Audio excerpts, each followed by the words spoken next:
Making mistakes is cool. There seems to be this misconception that making mistakes makes you weak or stupid or somehow less of a person. But the truth is, making mistakes brings you one step closer to success. No one has the answer key to life, and so when we want to accomplish anything, whether it's learning a new braid or becoming the CEO of a marketing company, we must make mistakes along the way. It's the only way we can learn what works and what doesn't. The person who invented the first phone didn't create an iPhone 7, and I'm sure the first person who invented the parachute had a few bruises.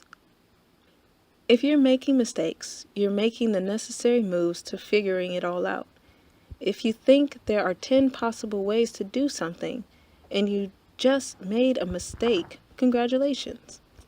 You just discovered that number 4 doesn't work. That's progress. If you're not making mistakes, you're not taking any steps toward accomplishing a goal.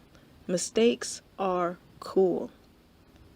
Mistakes don't exist just to make us feel bad about ourselves. They are opportunities that we should not ignore or shy away from. People pay thousands of dollars in tuition to learn lessons at college, while all the time mistakes are lingering around for free, ready to school us. The goal is to recognize our mistakes, learn from them, and try to prevent them in the future. To do this, I've come up with 4 important steps. Number 1, take ownership. Taking ownership of a mistake is like attending a class.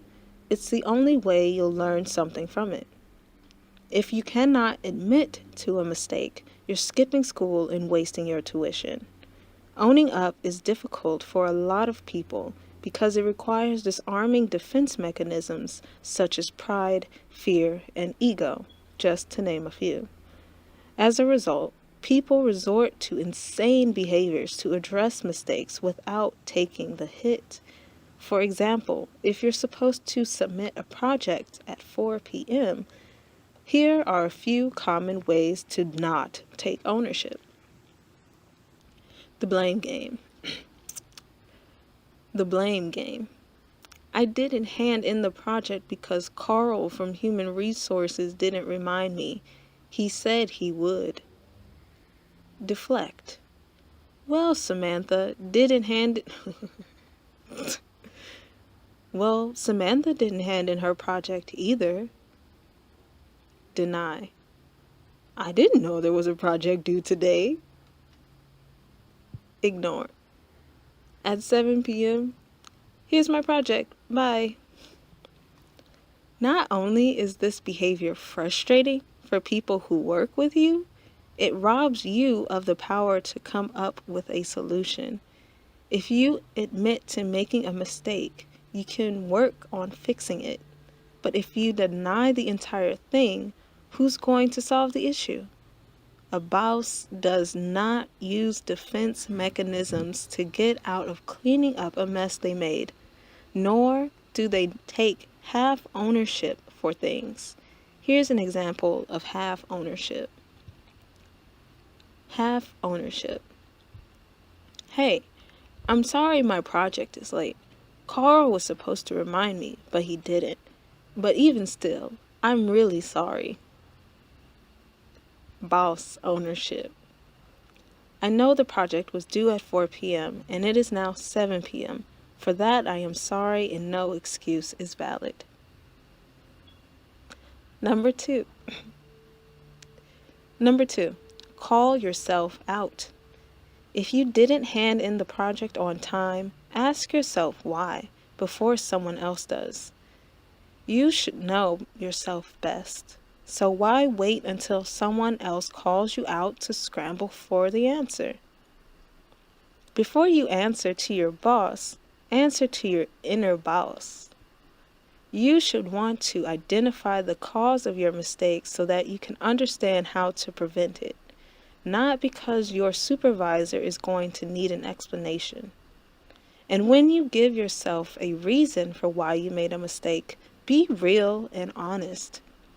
I say this because sometimes we use the best defense mechanisms against ourselves.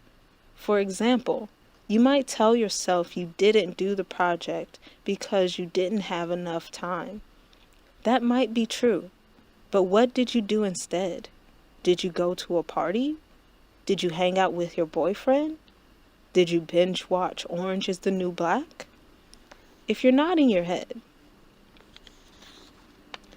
then that's the real reason you didn't hand in your project. You didn't prioritize your work. When you make mistakes, call yourself out honestly. Honesty is the new black. Number 3, find solutions. Mistakes are valuable only if you discover how to prevent them from happening again. If your next 3 projects are all late, then you didn't really learn much from your mistake, did you? Once you honestly identify the cause of your mistake, come up with a solution. If the reason that you didn't have enough time, then make a schedule that gives you enough time. Create a reward system that allows you to go to a party only if you finish X amount of work. You cannot keep doing the same thing and expect different results.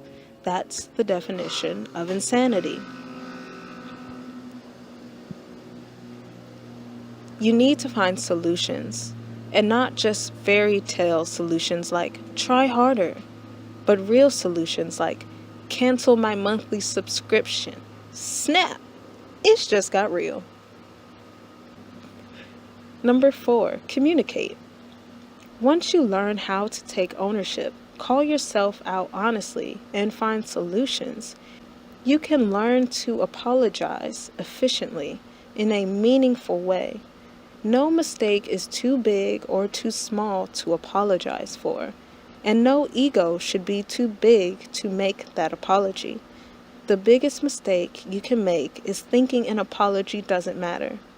An apology indicates that you care and, to be blunt, that you're a responsible adult, not a 6-year-old child.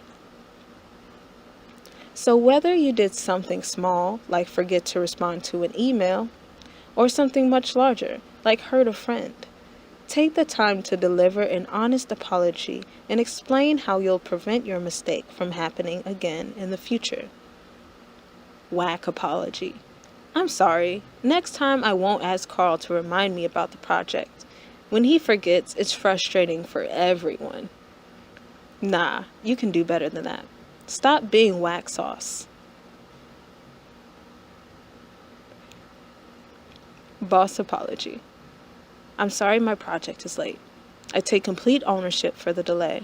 I've already come up with ways to ensure I get things done on time in the future. You can expect better. All right, Carl, you're off the hook. Whether receiving an award or admitting to a mistake, a boss will stand up tall because they understand that both contribute toward growth and progress. When you have the guts to make mistakes, great things happen. And when you have the integrity to take ownership for those mistakes, the people around you will take notice. So F up. Empower your inner referee. Call yourself out. and move one step closer to success. This has been a reading of Chapter 7 from How to Be a Bawse by Lily Singh, titled Call Yourself Chapter Out. 7, How to Be a Bawse by Lily Singh. How to Be a Bawse.